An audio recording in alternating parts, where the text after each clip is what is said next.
Okay, we get everybody on deck today. We're going to be replacing the compressor in this unit here. It's a loud compressor, so we're going to get that swapped out. Okay, so we get the unit out. Now we get the back panel off and start replacing that compressor.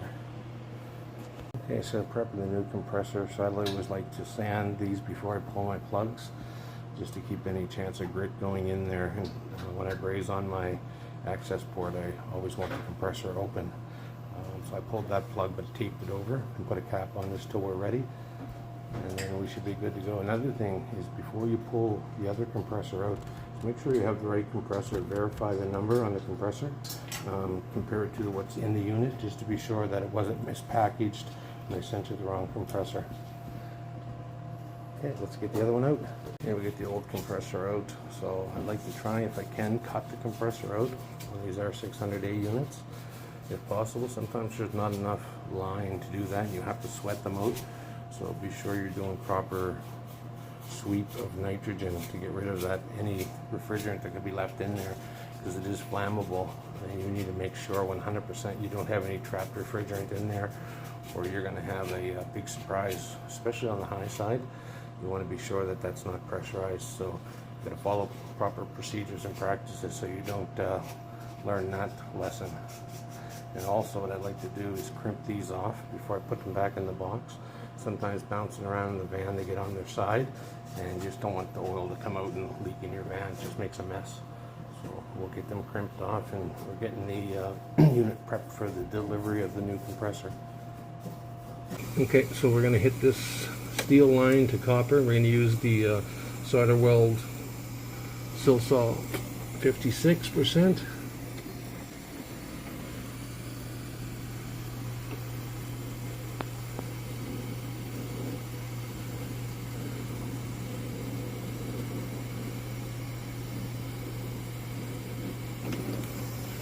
That stuff flows like butter. Using our field piece probe to get our pressure test in, and it's flatlining. Everything looks great there. Pressure probe on. I think we're ready to pull that nitrogen out and evacuate. Okay, so we're getting down below our 500. I like to be in the 300s, low 400s before I do my decay test. The vacuum's on. And we're all prepped, ready to go with our refrigerant. So we assume we're going to have a good decay test and a pass, and then we'll put some refrigerant in the system.